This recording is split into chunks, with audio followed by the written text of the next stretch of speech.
welcome to the Deep Dive. Today we're looking at something really significant and quite concerning.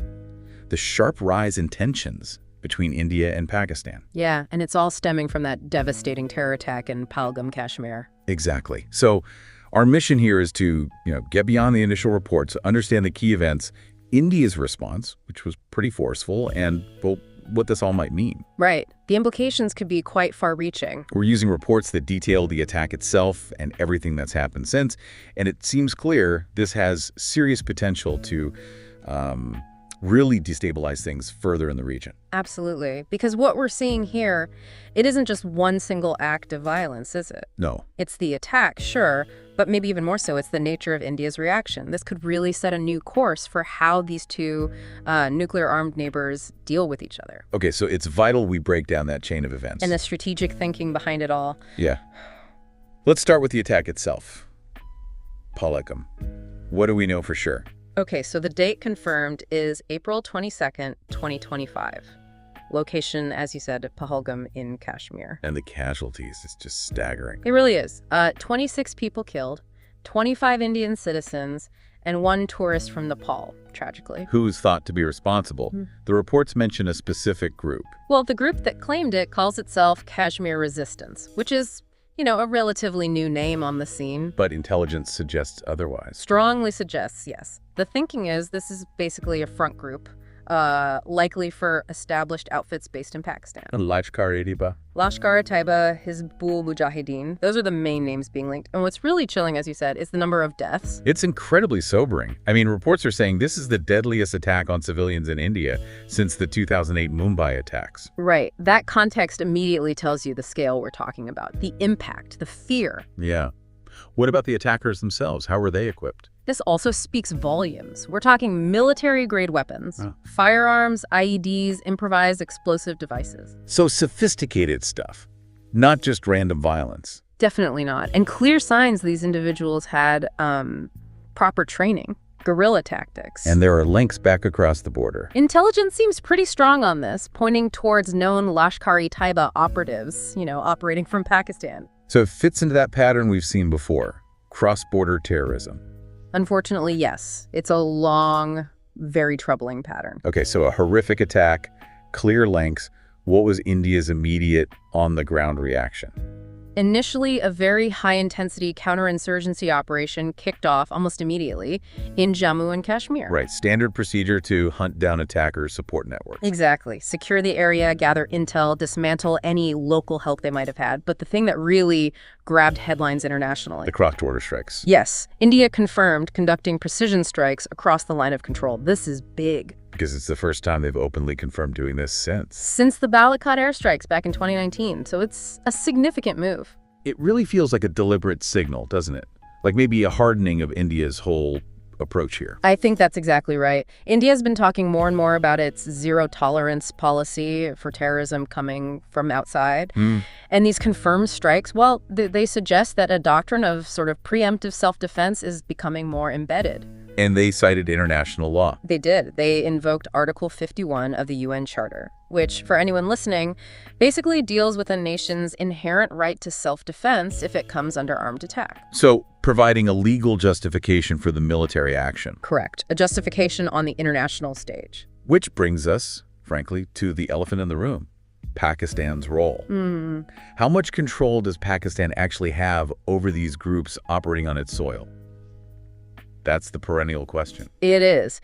And as they've always done, Pakistan has strongly denied any involvement whatsoever in the Pahalgam attack. Vehemently. What the history? Exactly. You have to look at the history. There's a long, well-documented track record of, let's say, state elements in Pakistan providing support, money, ideology, logistics. To groups like Jaish-e-Mohammed, LashkarETaiba. Yes, those specific groups. And while Pakistan has faced international pressure, from the FATF, the Financial Action Task Force, about terror financing. Right, they were on the gray list for a while. They were. But the actual impact of those FATF measures on the ground, on the operational capability of these groups, it seems somewhat limited. And digging deeper into the sources, there's another worrying element within Kashmir itself. The targeting. The selective targeting of Hindu civilians. Yes, that's a deeply concerning trend highlighted in the reports. It immediately sets off alarm bells. It sounds uncomfortably like. Like the 1990s. The parallels are there, and they are worrying. What's the strategic thinking behind that, do you think? It seems like a deliberate attempt to, well, break apart communal harmony in Jammu and Kashmir to create divisions. And undermine India's governance. Precisely. To delegitimize India's control and administration in the region. It's increasingly being framed by analysts not just as terrorism, but as what's termed hybrid warfare. Hybrid warfare? How so? It means using a mix of tactics. Terrorism is one tool, yes, but it could be combined with disinformation, maybe cyber attacks, economic pressure. It's a broader strategy to destabilize. Okay, that makes sense. Now, after the attack and the initial military response, India made 5 big announcements on April 23rd. These feel like a major escalation beyond just security. They really do. These are significant policy shifts. Let's walk through them. First, suspending the Indus Waters Treaty from 1960. That's huge, isn't it? It's massive. This treaty is fundamental to how India and Pakistan share the waters of the Indus River system. Suspending it, while the potential impact, especially on Pakistan's agriculture, is enormous. So serious economic leverage being applied. Very serious. We've seen friction over water before, but suspending the treaty itself is a really major step. Okay. Decision 2. Closing the Attari-Wagah border. Right, the mainland crossing. This essentially shuts down the already pretty limited trade and people movement between the two. Symbolic, but also practical. Both. It underlines the breakdown in relations very clearly. Third, severing all transport links. What did that entail? That means stopping all the remaining train and bus services that connected India and Pakistan. Again, further restricting contact, really emphasizing the diplomatic freeze. Then number 4, expelling Pakistani defense advisors from India. Yes. Kicking out their defense advisors. We might not know the exact number or their roles publicly, but it's a clear diplomatic move. Cutting off those official defense-to-defense channels. A very strong signal. And the 5th decision was about visas and embassy staff. Correct. India revoked visas for Pakistani citizens who were in India on certain regional visas, gave them just 48 hours to leave. Wow, very sudden. Very. And alongside that, India announced it was significantly cutting down its own embassy staff in Islamabad. So a major downgrading of diplomatic ties from both ends. Taken together, those 5 steps, that's a pretty dramatic shift. It absolutely is. It moves things way beyond just military tit-for-tat into economic, diplomatic, and even social disengagement.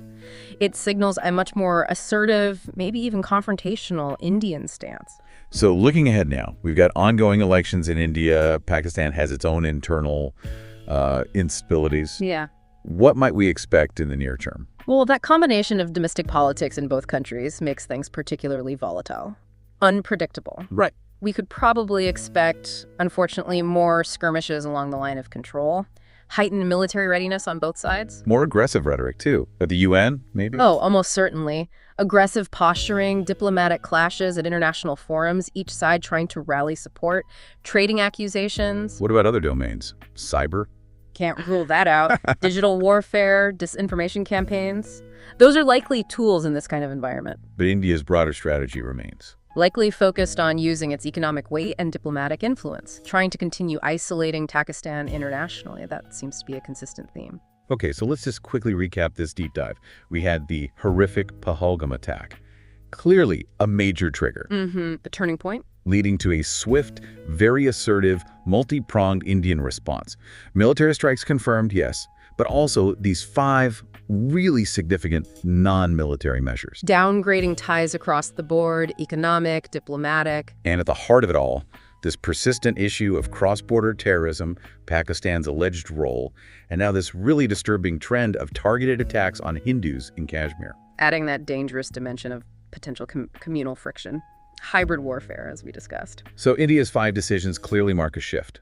More confrontational, less willing to rely solely on, say, diplomacy as before. That sums it up well. It's a marked change in posture, and as you said earlier, given the whole political and security situation right now. The risk of further escalation feels very real. Very real indeed, in the near future. Which leaves us, and you listening, with a big question to ponder. Yeah. What are the long-term consequences of this shift, this quite fundamental change in how India and Pakistan seem to be interacting now? How might this reshape stability or instability across South Asia? Lots to think about there. Indeed, a complex picture, and it's still unfolding. Thank you for joining us for this deep dive.